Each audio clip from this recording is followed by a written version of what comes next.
Non, Bezrat Hashem Rabotai, aujourd'hui, on va essayer de faire ensemble. S'il y a besoin de consacrer plus de temps que ça, alors on y consacrera du temps. Je pense qu'un cours, déjà, ça nous donnera déjà une indication. Le sujet est un sujet, j'ai envie de dire que je ne l'ai jamais caché. C'est parce que, encore une fois, euh, c'est une réalité, mais ça ne se tourne pas uniquement, exclusivement vers moi. C'est un rapport beaucoup plus large et beaucoup plus profond que cela. D'abord parce qu'il se trouve qu'il y a quelques familles qui ne sont pas forcément présentes aujourd'hui, mais il y a quelques familles qui m'ont demandé expressément ce cours. Et c'est un cours qui, à mes yeux, est fondamental, surtout dans le milieu, dans l'environnement dans lequel nous évoluons, puisque nous sommes, Baruch Hashem, invités à des mariages, surtout ces dernières semaines, nous sommes invités à des mariages toutes les semaines, et il peut en témoigner, et nous sommes invités à des Brit Milot et Baruch Hashem, à des naissances assez fréquemment et assez rapidement quand un jeune couple vient à peine de se marier.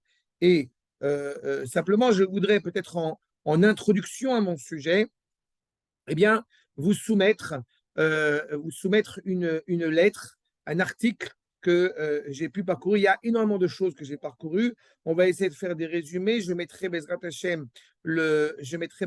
aussi le numéro de téléphone, ne serait-ce que parce que le cours est enregistré et ça permettra peut-être à des gens, encore une fois, de savoir vers qui se tourner, du Mahon Poua, du Rav Benjamin David, qui est le responsable francophone de la section, encore une fois, au sein du Mahon Poua. On va essayer aussi, effectivement, d'expliquer tout ça.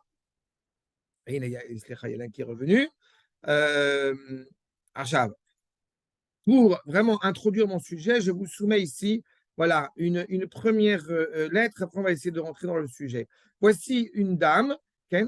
Voici une dame qui écrit comme vous l'avez devant les yeux, à Avel Ibanim. On se rappelle évidemment de Rachel et Menou, qui demande expressément eh bien, d'avoir des enfants, Imlo Anochi Meta, n'est-ce pas, le sentiment de mourir. Et voici ce qu'elle nous écrit. Donc, elle était, je répète pour ceux qui sont un peu moins hébraïophones et qu'en tout cas qui ne lisent pas forcément l'hébreu avec facilité, j'étais au début totalement effondré dans une dépression, dans une tristesse. Kol Chodesh Amtana Drucha, chaque mois avec une attente, puis une déception, Arzava, Ve Yom Shelbechi, et un jour en rempli de larmes. Les familles, parfois, j'avais l'impression que ça y est, c'est le bon moment, ça va tomber, on va entendre de l'infirmière que Beta s'est multiplié, et Baruch Hashem. Sauf, Ani Be'erayon, Ve'lo. Sauf, je suis enceinte, et malheureusement, non. Chashavti la'atzmi, in nifkedu imotenu Sarah, Rivka ve'Rachel, gam ani vadai et paked, valo. Avec une confiance, encore une fois, dans les matriarches qui ont pu, Baruch Hashem, eh bien, être enceintes. Donc, a priori, moi aussi, je le serai. Je tiens à mettre tout de suite une réflexion sur ce sujet. Sachez-le, il y a, Baruch Hashem, l'évolution de la médecine fait qu'on a quasiment 90% aujourd'hui des cas de stérilité qui sont traités avec succès. D'accord? Mais première chose, il y a toujours 10%. Et puis deuxième chose, il y a des choses qui, Baruch Hashem, ont beaucoup évolué, ne serait-ce que par exemple, il y a quelques générations de cela, quand une femme accouchait d'un certain nombre d'enfants, il y en avait, lo alechem, toujours un parmi les enfants qui décédait ou avant la naissance ou peu après la naissance. Aujourd'hui, on n'est pas dans cette situation-là. On a moins d'accidents de la vie quotidienne, je sais pas, d'une casserole de shalom qui est tombée sur un enfant, sur un jeune enfant ou je ne sais quoi d'autre, de l'eau bouillante, etc. Mais encore une fois, on est évidemment toujours prudent et on a encore énormément de choses à bien évoquer, à bien réfléchir. En tous les cas, cela, et c'est là que ça va être en place justement, va mettre une question, une réflexion sur ce que je veux traiter avec vous.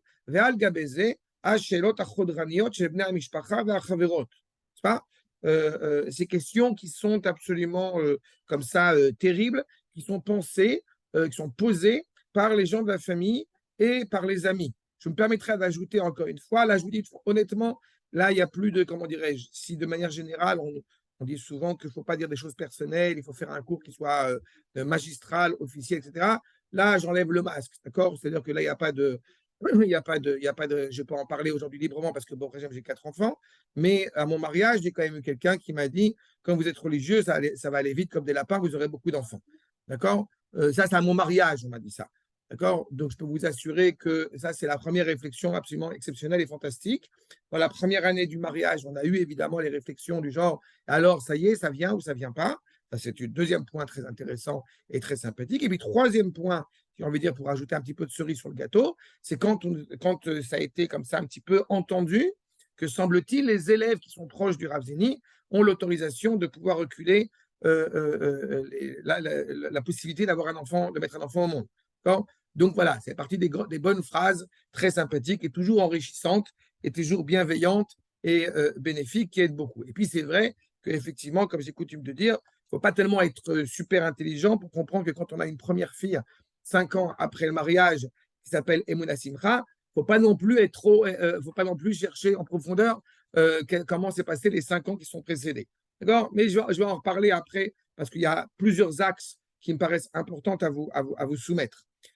Mais surtout, évidemment, c'est très important après le mariage, quand on prépare des gens à leur mariage, c'est toujours très important, évidemment, de demander s'il est possible quand même de reculer, d'avoir des enfants, parce que vraiment, quand il y a une bracha qui arrive, franchement, on peut la remettre à plus tard, c'est toujours plus sympathique, on a quand même notre couple, on a notre chien, nos oiseaux et notre canari qu'on a à traiter. Je vais faire la parenthèse. Maintenant, donc, Amishpachot ve'achaverot, Betshuva, Aitramkut, Akara Sheli, j'essaye vainement, maladroitement, nous dit cette personne, de répondre, encore une fois, de manière un petit peu détournée, à Meshaderet Lehem, Shelo Ikansuli Lavridim, ne me rentrez pas dans les veines, si on traduit littéralement, en gros, ne me cassez pas la tête, Ve'achakach, Akaas, Atzur, Negdam, et après, évidemment, la colère qui en découle, Al-Kar Sheinam Marupi Mimeni, puisque, encore une fois, c'est ce qui est souvent le cas dans la famille, vous avez des parents et peut-être des grands-parents, certains parmi vous, qui n'attendent qu'une seule chose, c'est de devenir grands-parents ou arrière-grands-parents. Et donc, par conséquent, ils ne vont pas vous lâcher la grappe, j'ai envie de dire, excusez-moi l'expression, jusqu'au moment où eh bien, votre épouse et vous-même seront à même d'amener des enfants. Donc, tout ça, encore une fois, ne va pas ajouter au problème. Mais on va y revenir. וכמה התלבטויות אם לכתחילה, אם להתחיל בבדיקות וטיפולים. Là encore, question que nous pose cette dame, enfin qu'invoque cette dame, encore une fois dans un moment de détresse, cette idée de se poser la question, faut-il commencer des vérifications? Et là, encore une fois, on va y revenir parce que c'est quoi commencer les vérifications d'usage médical quand on est marié depuis 1 mois, depuis 2 mois, depuis 3 mois, depuis 6 mois? Est-ce que, ça ne va pas, il faut commencer les vérifications? C'est pas certain. Oi, Akarut, c'est d'avoir kolkar caché, puisque la stérilité est vécue comme telle, comme étant quelque chose de profondément difficile. Baali, Lotami Levinoti, cette femme dit clairement que son mari ne la comprend pas toujours. Allo Anochi, Tov la Masarat Banim, d'être avec toi vaut mieux que d'avoir 10 enfants. Amar El Kana Lechana, Lo, Atalo Tov Libebanim, c'est pas vrai. Ce n'est pas, encore une fois, le lien du couple qui se crée, il est important, il se construit, il donne cette épine dorsale, mais le fait, encore une fois, de ne pas avoir des enfants est un drame considérable, encore une fois, dans la nature profonde de vouloir en avoir. Je me permettrai là, encore une fois, une parenthèse supplémentaire. On a eu là à l'Echem un épisode d'amis que je connais très bien, une femme qui a dit une phrase qui nous a marqué, je pense, pendant très longtemps, cette idée que elle a perdu malheureusement son enfant assez jeune, n'est-ce pas? Ce qu'on appelle Mavet Harissa. Et le bébé est parti dormir, il avait moins d'1 an, il ne s'est pas réveillé le lendemain matin. Évidemment, grand drame pour tous ceux qui étaient proches de ce couple. Et cette dame, elle a une remarque qui m'a beaucoup marqué, que ma femme aussi m'a répété après, à savoir qu'on vient consoler des endeuillés en sachant que ces endeuillés auront d'autres enfants après. Évidemment, que Dieu préserve, ce n'est pas du tout n'est pas dans le numéro, mais c'est la remarque qu'ils ont dit, c'est qu'eux, ils auront d'autres enfants après, et que nous, qui sommes sans enfants à ce moment-là, eh bien, personne ne vient nous endeuiller. Il faut comprendre que ça veut dire avoir une maison vide quand on a envie d'avoir du bruit à la maison. Et je dis avec beaucoup de tendresse et beaucoup d'humour, bon, j'aime depuis un certain nombre d'années, quand mes enfants se disputent et qu'il y a du balagan à la maison et que, bon, il y a peut-être un peu trop de balagan, peut-être, mais je dis quand même, Baruch Hashem, continuez, disputez-vous, faites du bruit, éclatez-vous. C'est-à-dire qu'on soit conscient de cette problématique-là. En tous les cas, cette tension-là, elle est aussi palpable. Pardon. Ou bichlal, en ze kashur. Ani rotsa eladim. Veulai aini hi shelo evanti oto. Peut-être c'est moi qui n'ai pas compris. On va voir justement comment traiter cette problématique-là. Parce que le fait de ne pas avoir d'enfants et d'en vouloir, évidemment, peut-être aussi justement a des implications sur la santé mentale et psychique du couple. Oulai, Gamou Ayashavou, peut-être lui aussi, encore une fois, souffre de cette situation. Rak, Nissa Leodedoti, Besfato a Igele. Il a essayé, avec son bégaiement, son manque de, pas forcément toujours adroit, mais en tout cas, il a essayé peut-être de me renforcer en me parlant comme cela. Kolpam, Shaiti Pogeshet Seira, chez Ata, chez Ata Itratna, je vois une jeune femme qui vient à peine de se marier, elle rentre enceinte, Irgashti Kina. J'ai senti évidemment une sorte de jalousie en moi. Comment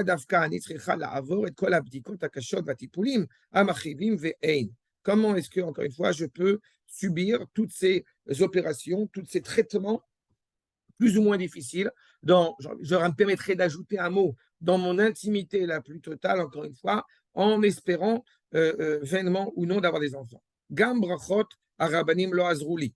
Ça aussi, j'ai eu l'opportunité, j'avais été dans un Shabbat, dans une synagogue, et il y avait quelqu'un, justement, c'était la paracha où Rachel parlait de cette idée qu'elle, évidemment, malheureusement, n'a pas d'enfant, et le Rav qui faisait une dracha était un petit peu virulent à l'égard de Rachel qui demandait à Yaakov de prier pour elle, en disant, mais enfin, quand même, c'est quoi cette histoire d'aller voir des Mekoubalim pour pas avoir d'enfants? Yaakov y est pour rien. Et c'est quoi ce rapport, encore une fois, qu'il y avait? Et je me permets de dire, et Dieu sait, ceux qui me connaissent un petit peu, que je ne suis pas du tout un fan d'aller voir des Mekoubalim, d'aller voir des rabbanim pour recevoir des brachot, mais je lui ai dit à cette personne qui a fait la dracha, je ne lui souhaite pas d'être confronté à ce problème. Enfin, encore une fois, là aussi à titre personnel, au bout de 5 ans qu'on n'a pas eu d'enfant, eh bien, effectivement, j'ai pensé à aller voir, en l'occurrence, Rabbi David Abuchatzera, alors que je ne suis pas, encore une fois, du tout féru de ce genre de procédé, mais j'y ai pensé sincèrement, et puis ma femme, Baruch Hashem, est tombée enceinte, donc là, encore une fois, j'ai eu l'occasion d'aller le voir après, mais en tous les cas, je ne suis pas non plus méprisant à l'égard d'aller voir des Mekoubalim, d'aller voir des Rabbanim, encore une fois, qui puissent intercéder, qui puissent encore une fois faire aussi des tfilotes par rapport à cela. Mais là, il est certain qu'il faut bien oublier que le Mekoubal, avec tout le respect qu'on a pour lui, il va pas forcément, la solution n'est pas forcément la plus évidente à transmettre et à donner. Et c'est ce qui se passe. On a certains rabbanim, Bekorov ne t'inquiète pas, tout va aller bien. Minaïlae, Bichlal, Mi Omer, qui dit que je vais être enceinte cette fois-ci?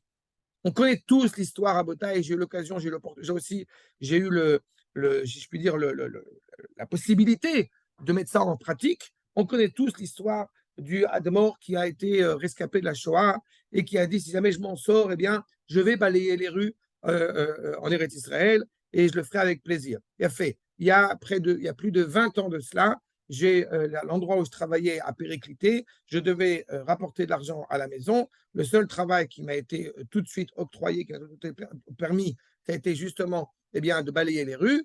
Je connaissais cette histoire, je peux vous assurer que quand on est quand même un peu universitaire et un peu instruit, on ne le prend pas forcément super bien de dire qu'on va balayer les rues. C'est-à-dire, la seule chose, et je le dis, ça restera dans les annales, la seule chose qui m'a vraiment marqué, c'est que Herchéou, ça arrivait aux oreilles du Rosh Hashiva, aux oreilles du Rav, le fait que je balaye les rues, et j'étais avec mon balai, avec la poubelle, en plein milieu de la rue, en train de marmonner mon sort qui ne me paraît pas le plus luxueux.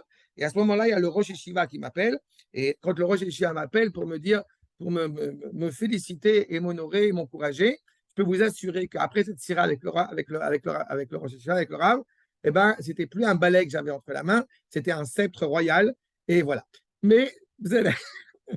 Donc, parfois, quand votre Rav vous appelle, ça peut vous donner des vitamines, encore une fois, vis-à-vis de cela. Le fait c'est qu'encore une fois, ça peut avoir, c'est pour ça que je vous mets en phase avec cela, Et ceux qui n'ont pas encore d'enfants, je vous le souhaite. Ceux qui en ont déjà, Bezrat Hashem, Kenirabou, mais je vous mets en phase avec cela pour que vous soyez conscients. Et c'est ça le but de mon propos. C'est à la fois en interne, à la fois en externe, et à la fois, encore une fois, comment trouver une solution à ce terrible problème. En tous les cas, la femme nous dit, Paramim Rabot Irgashti chez Bali Lamout. J'ai envie de mourir. Ani Odat chez Eloïgoni. Je sais que ce n'est pas logique.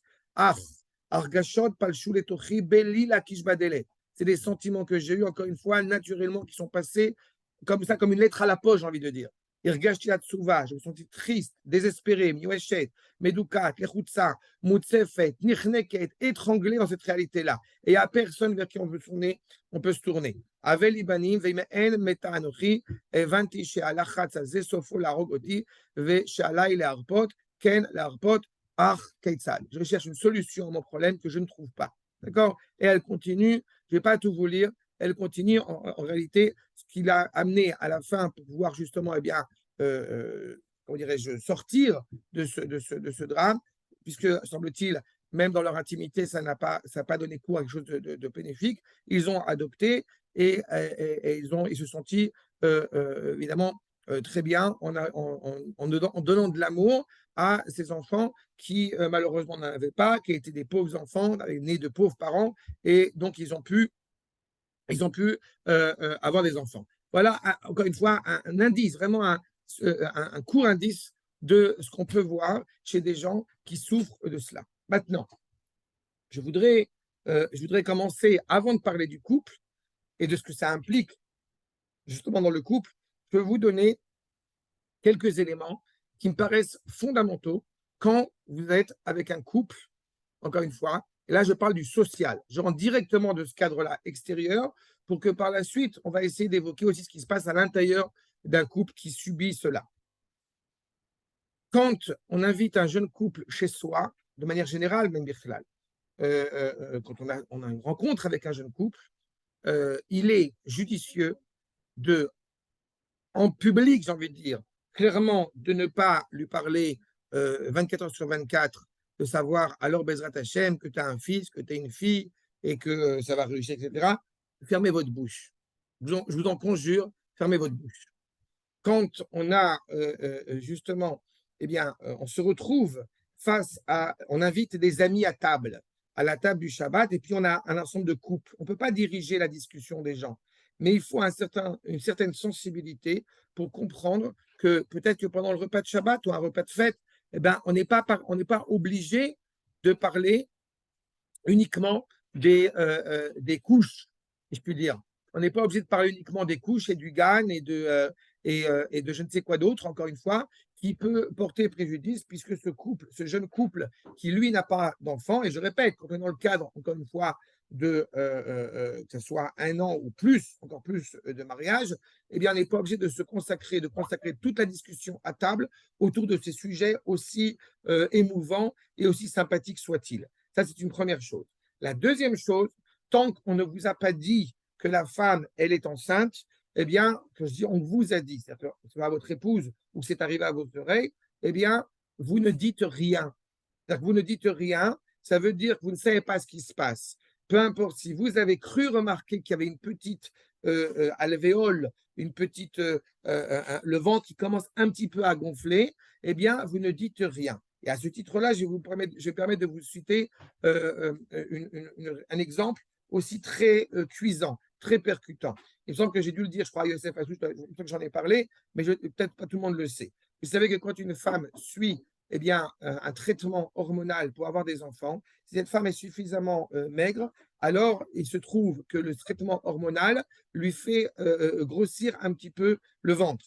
Et donc, cette réalité-là fait qu'il n'y a absolument rien dans son ventre, mais qu'on a l'impression que la femme, elle est enceinte, ou en tout cas un tout petit peu, un début de grossesse. Et donc, la démarche, aussi sincère soit-elle, de dire Bezrat Hashem et les Dakala, Beshato, alors qu'il n'y a absolument rien. Donc, je vous répète, on ferme sa bouche. Deuxième cas de figure, dans la même logique, de la même cohérence de demander à fermer sa bouche, il y a une histoire que là, encore une fois, que je connais, un couple qui partait à l'hôpital, ils étaient étudiants au Technion à l'époque, ils partaient à l'hôpital pour éventuellement accoucher. le voisin qui était juste à côté, eh bien, en voyant ce couple qui part à l'hôpital, ils ont compris. Donc, ils ont mis des fleurs devant la porte en guise de Mazal Tov quand ils vont venir de l'hôpital. Le seul problème, c'est que le couple il est revenu sans enfant parce que malheureusement, l'enfant eh bien, n'est pas né. D'accord? Donc, attendez.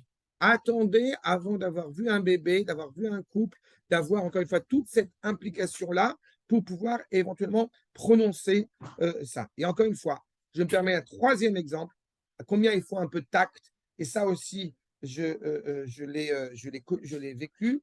Non, le premier cas, je ne l'ai pas vécu. Le deuxième que je vais vous citer, celui-là, on l'a vécu. Le premier cas, ça a été un couple qui est venu demander à une amie à mon épouse, qui elle aussi espérait avoir des enfants, un couple qui est venu voir donc cette amie pour leur demander si qu'est-ce qu'ils pensent s'ils font un avortement, parce que ça ne les arrange pas d'avoir un enfant en ce moment, vu qu'ils touchaient que 20 000 shekels par mois, donc c'est un peu compliqué pour eux, il faut serrer la ceinture. Par conséquent, ils viennent demander. Ça, c'est un exemple qu'une amie à ma femme, elle a vécu.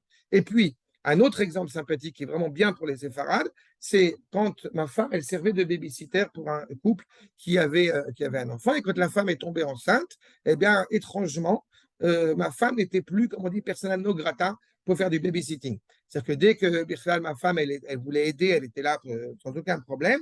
À chaque fois, il y avait un prétexte qui fait que ma femme ne pouvait pas garder cet enfant. Et là, je te le prends. Non, non, ça va, ne t'inquiète pas, tout va bien, on n'a pas de problème, on n'a pas besoin, on n'a pas besoin. Et en fait, on a bien compris après que quand on commence à répéter 15 fois, alors que juste avant, c'était toutes les semaines, on avait besoin de ma femme, ben, on a compris qu'effectivement, ça avait créé un problème. On ne sait jamais, Ken, parce qu'évidemment, on met le mauvais œil sur la femme qui est enceinte. Alors, tous ces exemples-là sont là pour bien faire comprendre que c'est un problème de société dans notre peuple et dans les gens, encore une fois, dans les couples dans lesquels vous pouvez évoluer, cette question, elle peut être présente et on ne fait pas attention. Ce n'est pas, je suis certain que c'est jamais par mauvaise intention, mais il m'apparaît fondamental, et en plus parce que ce cours est enregistré, il m'apparaît fondamental que si j'arrive avec ce qu'on est en train de dire maintenant, eh ben, on est en train de soulever justement cette idée que des couples seront plus sensibilisés par rapport à cette problématique-là, eh ben, j'aurais déjà gagné. D'accord? Maintenant, ça, c'est le premier point. Maintenant, quand on veut essayer de voir effectivement, eh bien, l'affrontement du fait de ne pas avoir des enfants, je pense qu'il est à prendre sur 4 points essentiels. La première, c'est la plus évidente, c'est celle du couple envers lui-même, en tant que tel. La deuxième problématique que j'ai un petit peu esquissée, c'est vis-à-vis de la famille, la famille large dans laquelle elle se retrouve. Le troisième point, par rapport à la société qui l'entoure, dont j'ai évoqué quelques points, peut-être j'en rajouterai. Et puis enfin, le quatrième point, c'est par rapport à tout ce qui est médical. Là encore, ce rapport au médecin.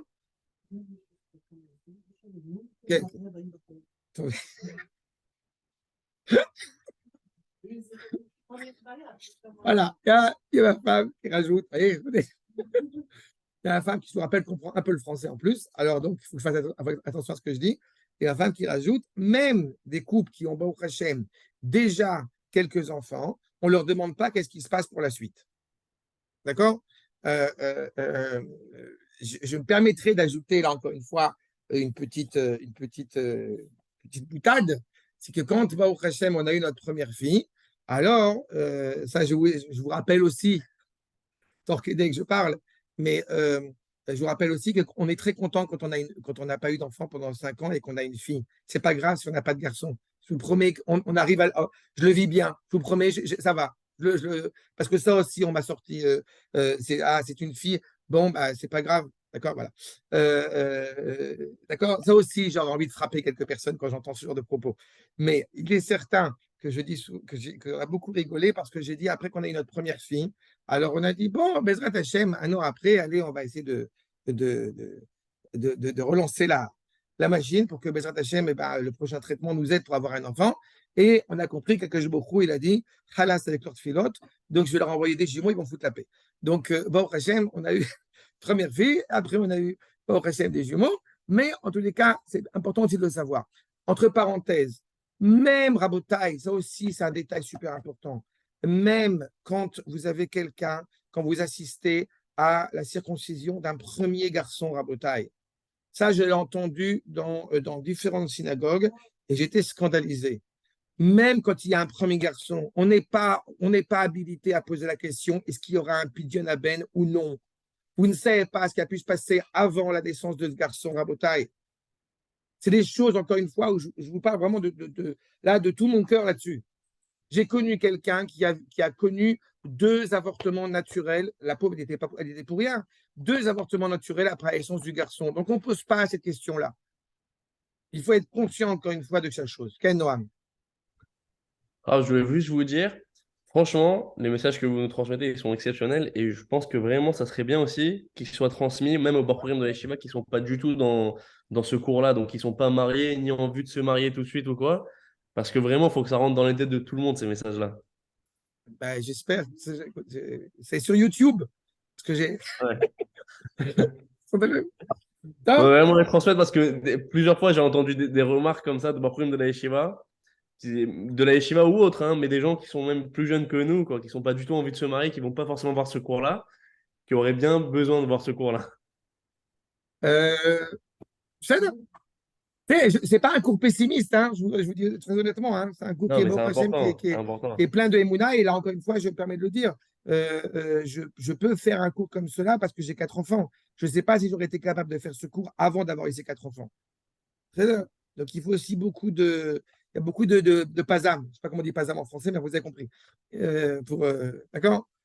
Bref. Mais il y a d'autres détails que je vais soulever après, de toute façon.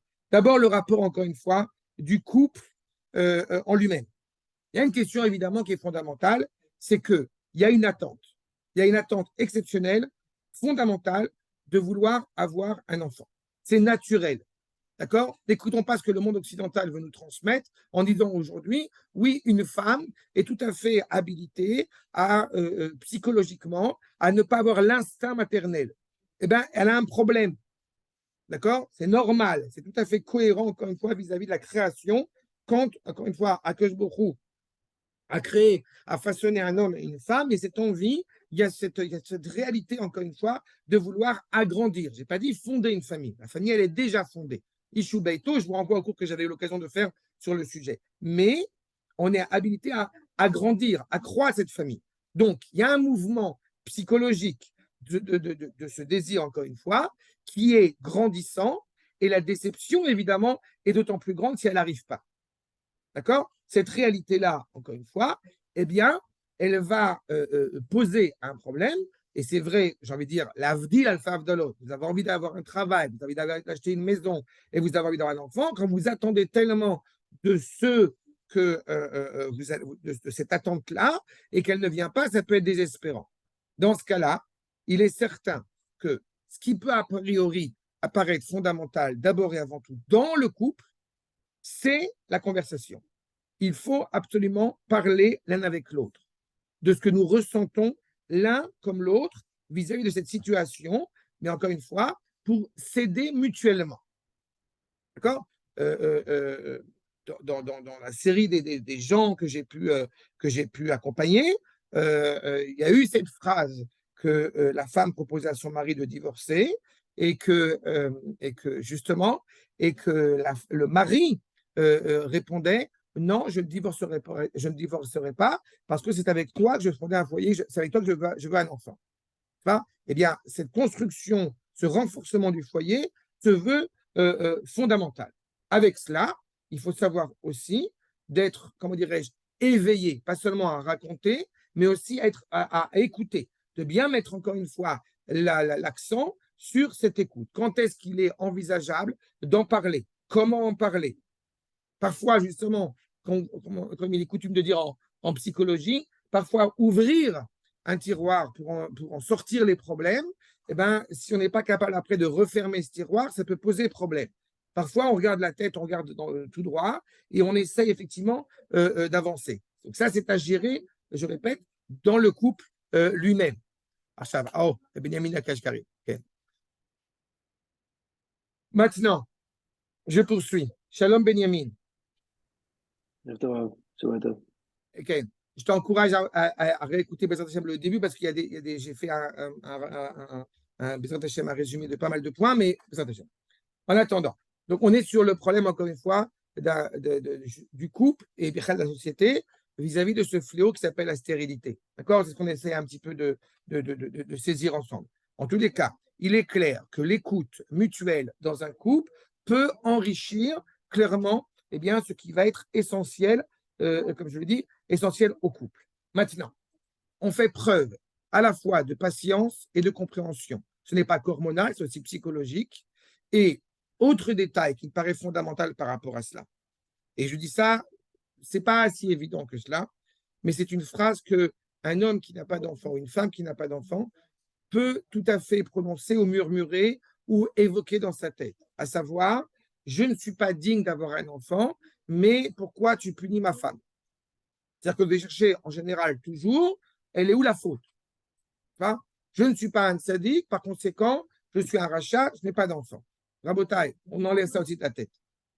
Il y a des choses qu'il faut ici évoquer, il y a des épreuves qui sont particulièrement douloureuses, et là encore, mais dans la Gemara, quand on dit justement qu'un couple qui n'a pas d'enfant, il est comme mort, et quand j'ai dit ça à quelqu'un qui avait beaucoup d'enfants, il m'a dit, non, mais c'est quand même dur de parler comme ça. J'ai fait la Gemara d'abord, elle parle comme ça, et je trouve que c'est un sentiment, comme je l'ai évoqué en introduction à mon propos, qui est tout à fait exact, qui est tout à fait juste.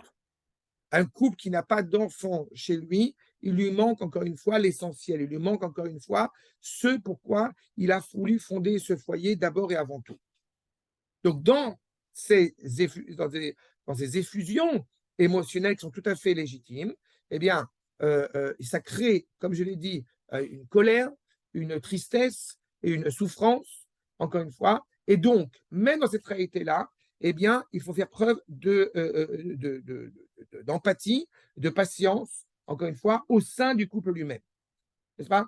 Ça veut dire qu'il y a une question qui est évidente par rapport à cette compréhension, cette tolérance, c'est qu'il y a la question qui est posée, est-ce qu'on a envie de garder la routine quotidienne? Au contraire, il faut la briser. Il y a deux écoles. Il y a l'école qui dit que justement, heureusement que j'ai mon travail, heureusement que j'ai un cadre qui me permet de pouvoir continuer à avancer malgré tout, ou alors l'inverse, eh bien de dire non, il faut briser la routine quotidienne pour ne pas y penser. Eh bien, à mon humble avis, je pense que les deux idées se juxtaposent. Ça veut dire qu'il est fondamental que le couple, encore une fois, qui n'a pas d'enfant ou qui a un enfant mais qui en veut encore un de toute façon, eh bien, puisse à la fois garder un cadre dans lequel il évolue, mais en parallèle avec cela, de temps en temps, ne pas oublier d'être spontané, ne pas oublier de faire encore une fois quelque chose qui va briser cette routine quotidienne, pour que justement, eh bien, on a cette petite étincelle, j'ai envie de dire, de vitalité qui est intégrée en nous. Ça veut dire des tiolim, ça veut dire des visites, ça veut dire aller à des cours de plein d'autres sujets. Encore une fois, tout cela avec un seul objectif, de toujours rafraîchir cette vie de couple. Et c'est ça qui va encore une fois aussi permettre au couple d'avancer dans cette épreuve aussi délicate et aussi difficile soit-elle. J'ajoute que quand on a justement, et c'est vrai pour n'importe quoi, pas que pour cela, mais quand on a une idée négative, comme diraient les Rav, Marash Chora, qui gangrène dans notre tête, eh bien, c'est bien aussi de l'enlever de sa tête. On pense à autre chose. On essaie d'évoquer autre chose. On essaie d'évoquer le plaisir d'avoir déjà un enfant. On essaie le plaisir de dire qu'on est heureux dans la stabilité, encore une fois, de notre couple. Justement, c'est pas méta-anochi. On n'est pas en train de mourir à cause de cela. On est dans un processus, encore une fois, qui va révéler des forces en nous qu'on ignorait jusqu'à présent. Et c'est l'occasion, évidemment, mais on va y revenir, l'occasion, évidemment, de prier à Kadosh Baruch Hu. Justement, la valeur de la prière, elle prend tout son sens ici. Mais il est certain, encore une fois, que le couple ne peut pas perdre l'équilibre.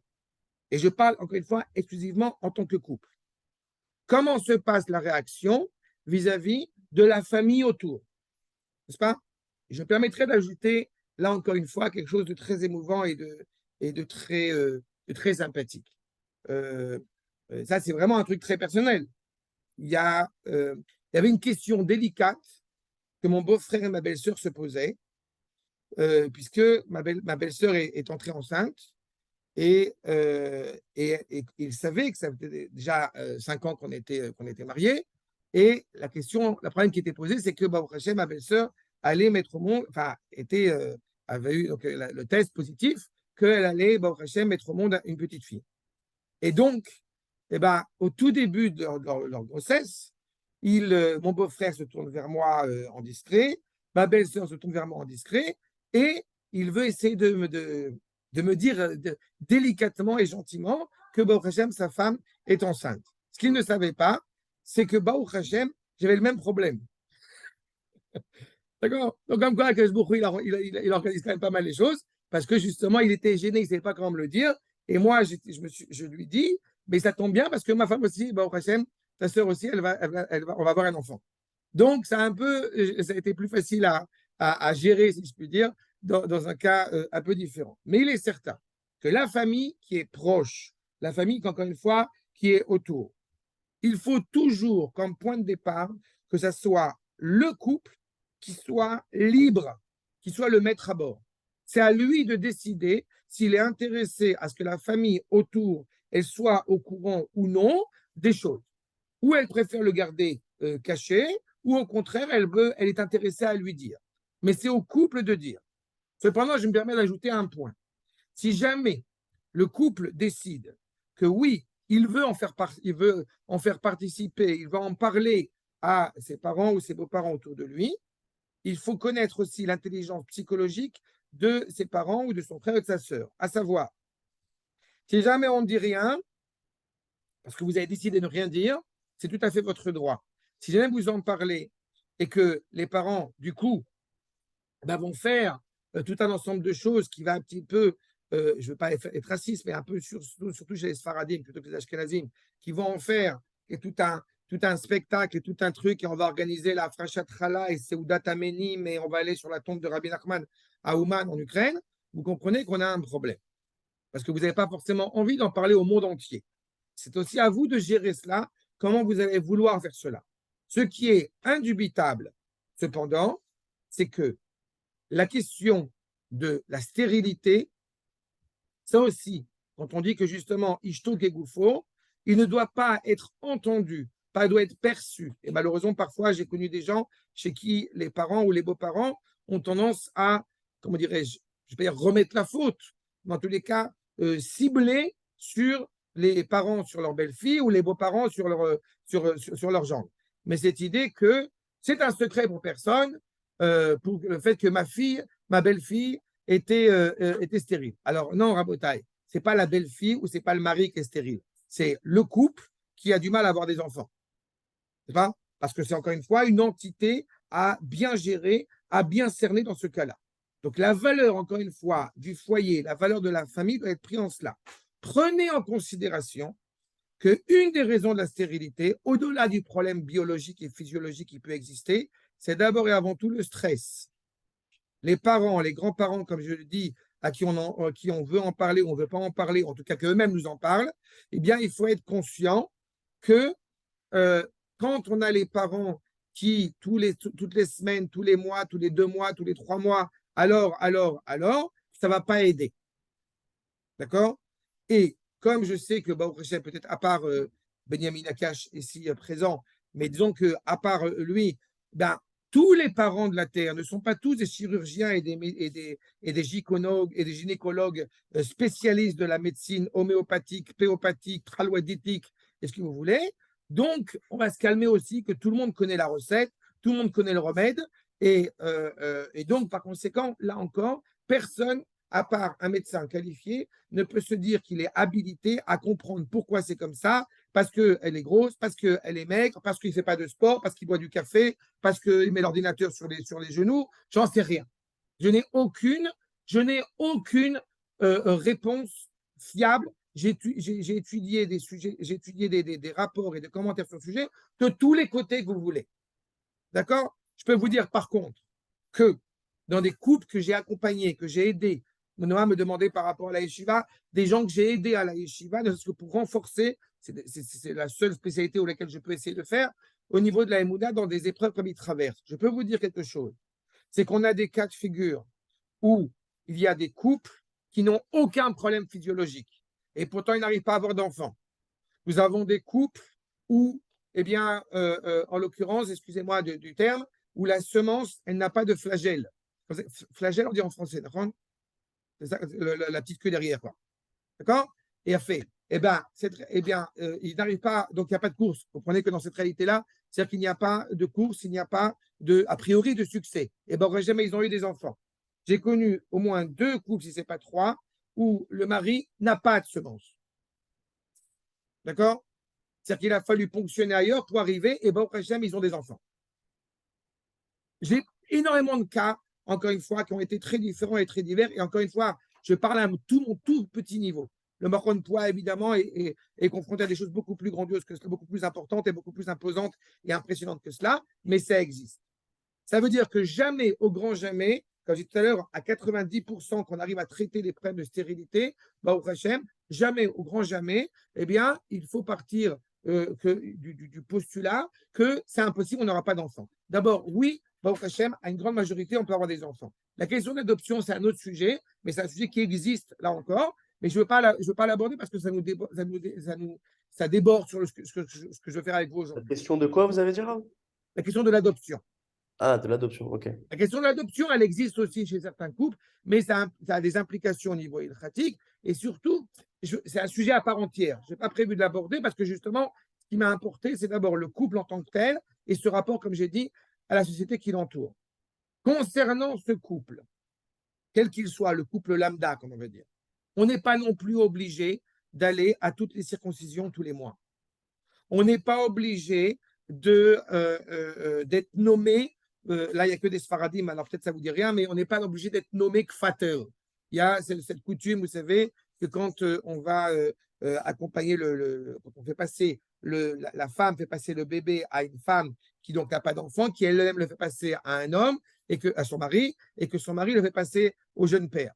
D'accord? Et tout cela est voulu avec une bonne volonté. On veut comme ça pour qu'il y ait une sgoula, pour que le couple et tout ça. Il a fait. Alors, quand on est invité à une circoncision tous les mois et que tous les mois, on est nommé kfater parce que ça leur fait plaisir de nous honorer, on n'a pas forcément envie, très honnêtement, que toute l'assemblée, elle soit consciente qu'on n'a pas d'enfant et que voilà. C'est-à-dire, on n'est pas forcément obligé de faire ça. Foutez-leur la paix. Je vous en supplie, foutez-leur la paix. Vous pouvez les aider, vous pouvez parler d'autres choses, vous pouvez prier pour eux, il n'y a pas de problème.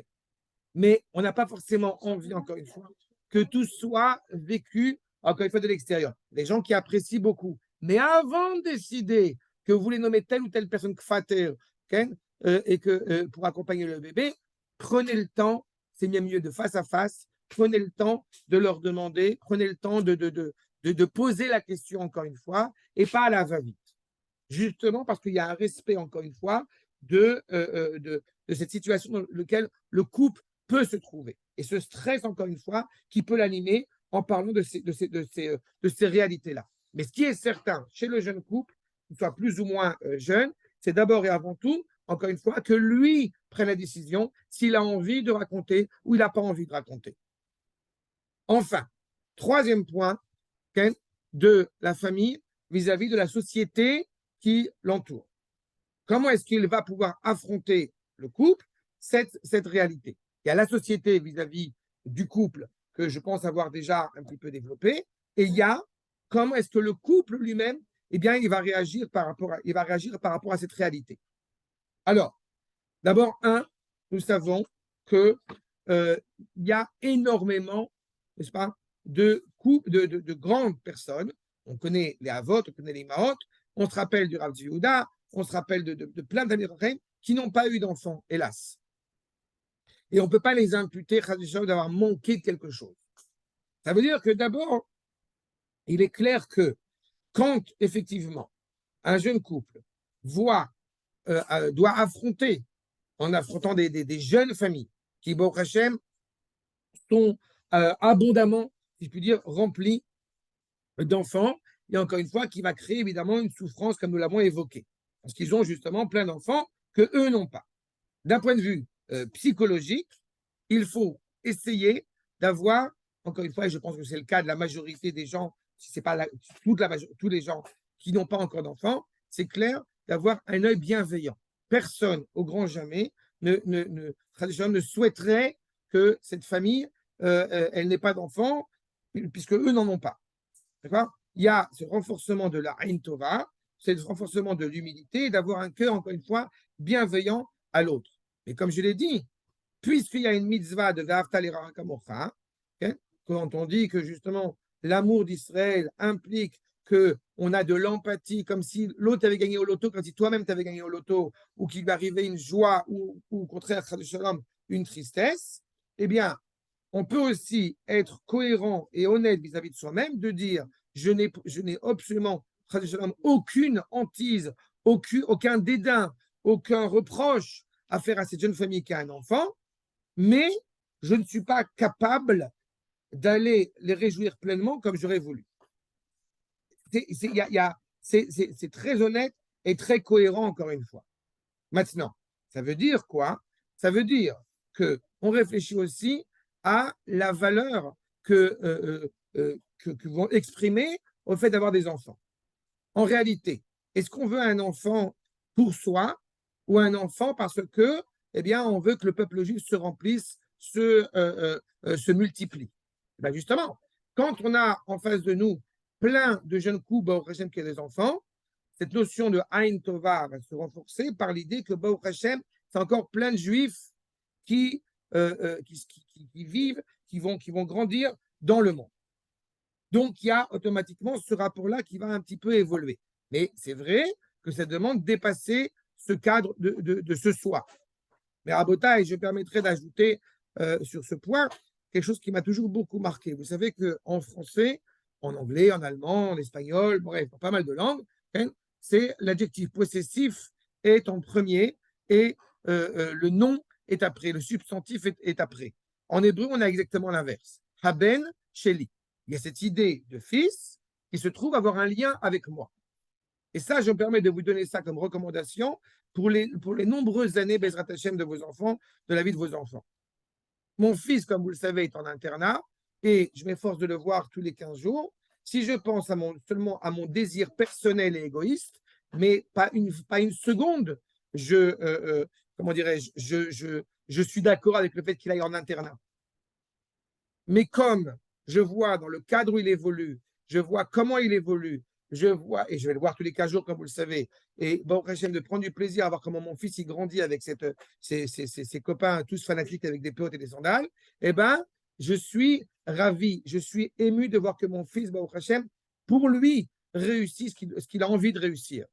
Et c'est ça, c'est ce rapport-là qui doit être. On parle, Rabotai, du peuple juif. Donc déjà, au niveau nafshi, vis-à-vis de la société qui nous entoure, ça nous donne justement cette force. Ensuite, au niveau concret, au-delà de cette problématique psychologique, comme je l'ai dit, bah, parfois, comme je l'ai évoqué tout à l'heure, parfois il est bon justement pour surpasser cette souffrance, de continuer à vivre dans une société, c'est-à-dire d'être totalement partie intégrale et intégrante avec elle. On accompagne des amis, on accompagne, encore une fois, dans le travail, des midotes que nous voulons construire.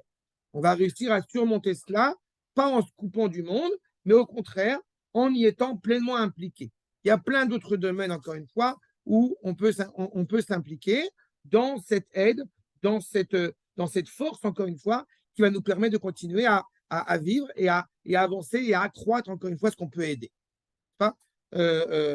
Aider des jeunes mères, par exemple, tout un ensemble de choses qui fait que se replacer devant Akadosh Baruch Hu en se disant, pas pour en tirer un intérêt, mais en se disant qu'on est heureux de pouvoir se rendre utile auprès du Ham Israël. Maintenant, il y a évidemment, comme je l'ai évoqué tout à l'heure, une pression sociale. Et je répète, surtout, pas que, mais surtout dans le milieu religieux. Pourquoi? Parce qu'encore une fois, on est dans cette réalité où on est constamment encadré de gens, de femmes qui sont avant la grossesse ou juste après la grossesse.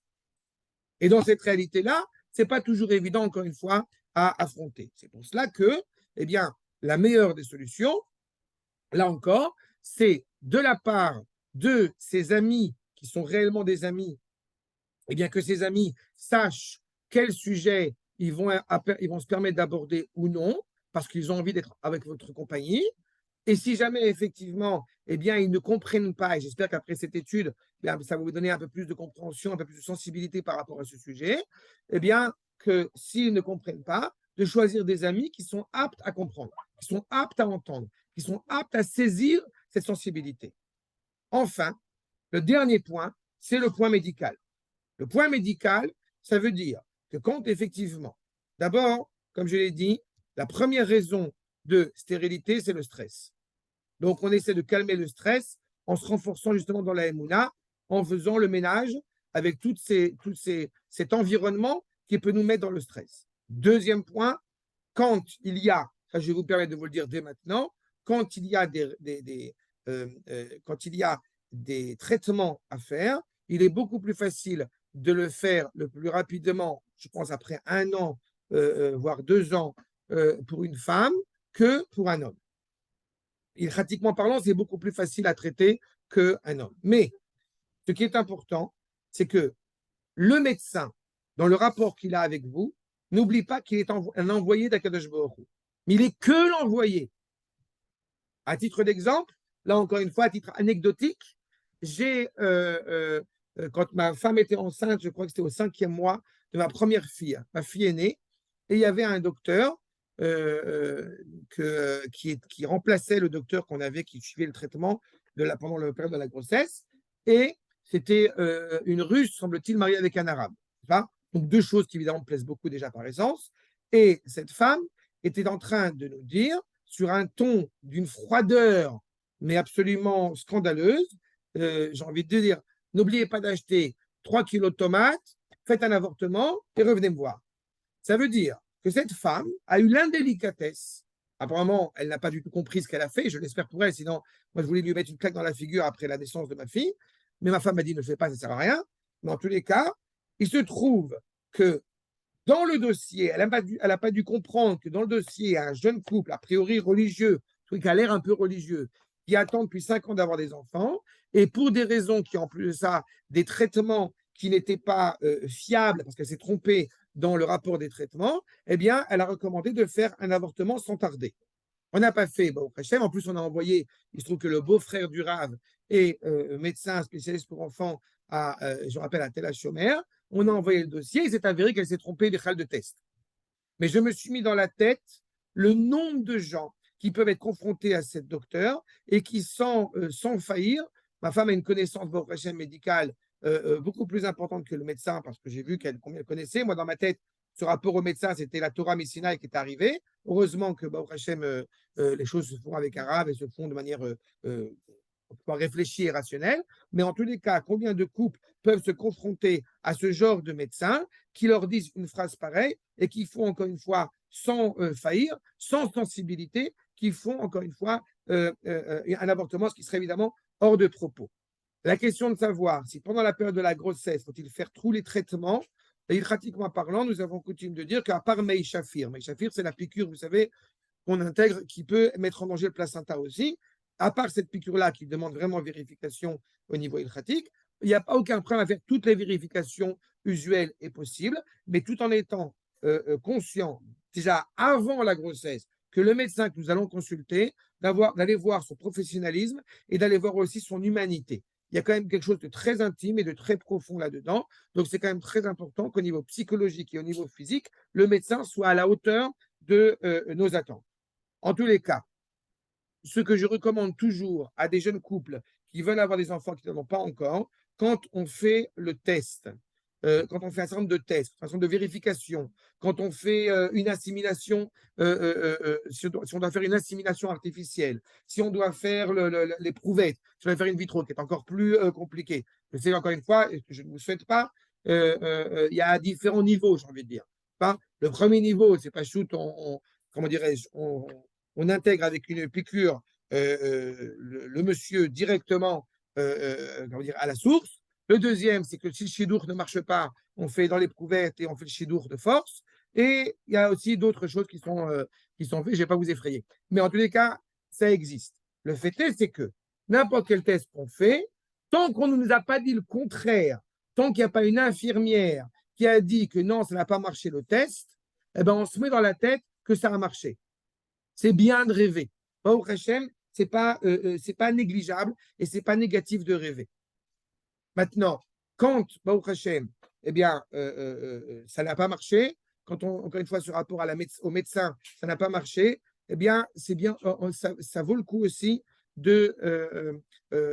c'est un choix, ou de dire, on attend un peu, on reprend plus tard quand on sera un peu plus fort mentalement, ou alors on dit non, non, on y va. C'est toujours une question de savoir si je tombe du cheval, est-ce que je remonte tout de suite ou non. Eh bien, c'est une question à voir. C'est aussi bien d'avoir deux meilleurs amis, un couple de meilleurs amis et qui partagent avec nous, encore une fois, ce sentiment et qui sont là et qui nous soutiennent. Ça peut être aussi une aide fondamentale.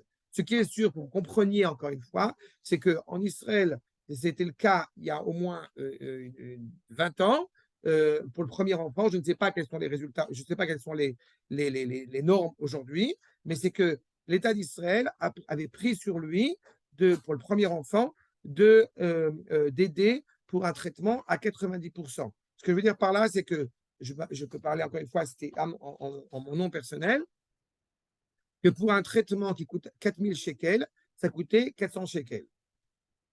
N'est-ce pas oui, vous entendez bien les chiffres, c'est 4000 shekels, au minimum pour avoir un premier enfant, puisqu'il y a tout un nombre de traitements qui sont faits, et il faut être conscient de cela, que non, quand, je me rappelle, et peut-être je terminerai avec cela, quand on a fait le Zevedabad de ma fille, Moreno Harav a dit quelque chose de très important.